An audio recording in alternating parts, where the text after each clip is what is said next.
What's up everybody? Finally got some beautiful weather out here, so I'm going to show you a complete back workout using this pull-up bar here in my backyard.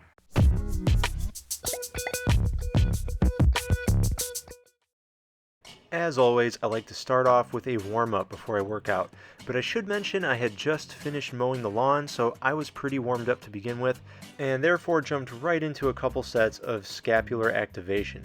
And what this looks like is I grip the bar slightly wider than shoulder width, pretty wide grip I guess, feet off the ground, and then with elbows locked, I pull my head up above my shoulders. And the way I do that is I'm pulling my shoulder blades down and together. This is scapular retraction and depression. I always perform at least 1 or 2 sets of these scapular pull-ups before a back workout to get all the muscles of my upper back and my lats nice and warmed up. And if I hadn't just mowed the lawn, I'd probably do a couple minutes of jumping jacks as well to get my heart going. Once I'm nice and warmed up, I do 4 sets of vertical pulling, also known as pull-ups. Here's what the first set looks like. I start off with a wide grip, my hands are wider than shoulder width apart, and I just start repping out pull-ups. I do as many as I can until I feel like I'm 1 or 2 reps away from failure.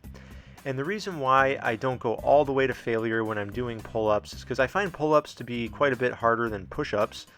And what I want to do is I want to save some gas in the tank for the other grips I'm going to do in this set. So now I'm done with the wide pull-ups, and I take about a 10-second rest. I take 2 really deep breaths, trying to keep my heart rate under control. And then I reach back up, about shoulder width this time, not too wide, and I rep out some more pull-ups. As many as I can do till I feel like I'm reaching failure in the next rep or so. And typically with this style of workout, when I'm working on endurance, I don't even count the reps. I just go by how I feel. And there, now I'm done with the standard grip pull-ups. I'm going to take another couple deep breaths, about 10 seconds or so, reach up into a narrow grip with my thumbs touching, and then up I go to squeeze out a few more pull-ups. And I get 2, 3, and I'm done. And that's the end of the first set. After that, I rest for at least 2 minutes to recoup and go into the second set. Now, similar to the chest workout I showed you recently, I'm going to start off with a different grip now. You can see I started off the second set with standard grip with my hands about shoulder width apart. So now the standard grip is getting a fresh start to a set, and I'm going to rep out again as many pull-ups as I can till I'm feeling like failure is in the next rep or 2.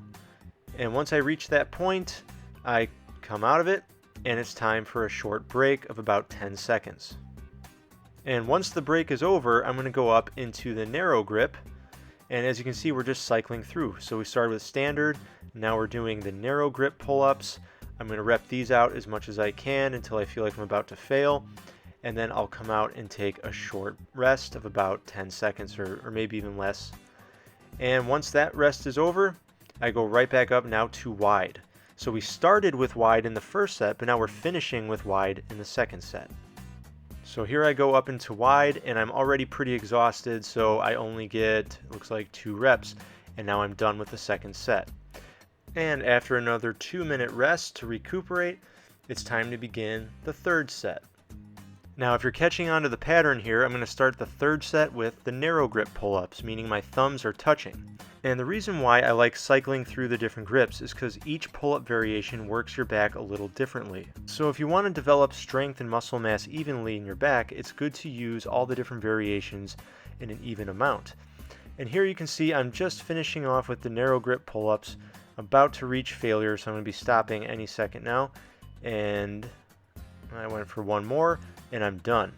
And now I'm going to do the 10-second rest or so, couple deep breaths, shake it off a little bit, and then I'm going to go right back up there into wide grip pull-ups. So now my hands are wider than shoulder width apart. I'm going to go ahead and engage my lats a lot with these wide grip ones, bust out a few of them. This is my first burnout exercise of this third set, and then the second burnout exercise will be the standard grip pull-ups. So a couple deep breaths later, I'm going to reach up into a standard grip, hands roughly shoulder width apart, and then see if I can bust out any more. Let's see if I get any. 1, 2, and I'm done. And that's the end of the third set.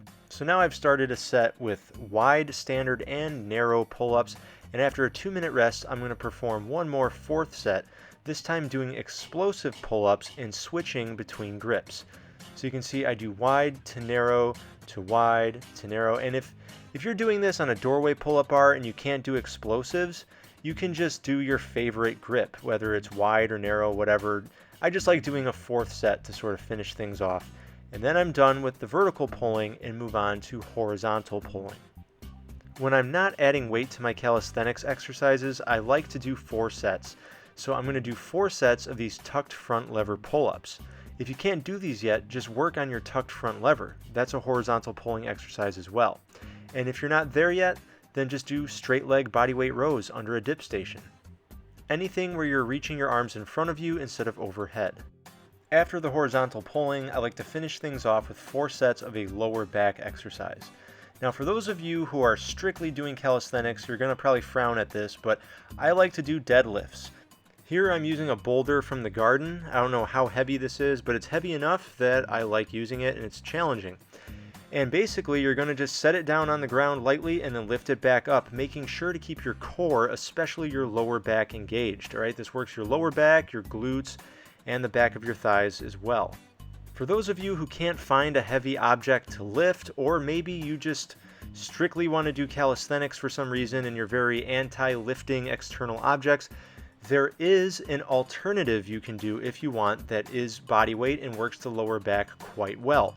But in order to do this alternative exercise, you need to be able to do a headstand, because you're going to start off in a pike like this, lower the top of your head down to the floor, make sure you're on something soft, and then with your legs straight, raise them up into a full headstand.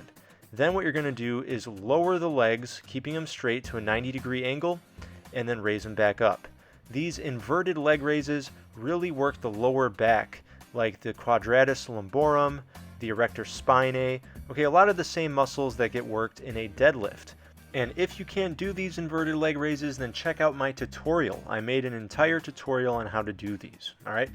After 4 sets of these or deadlifts, you've completed your workout because you've done vertical pulling, horizontal pulling, and hit your lower back. And don't forget, this whole workout can be done on an indoor pull-up bar, all right? You don't need an outdoor pull-up bar to do it. And if you liked this workout, you found it helpful, and you want to learn more about how I work out without a gym, make sure you subscribe, check out more of my videos, all right? And with that said, I will see you in the next one.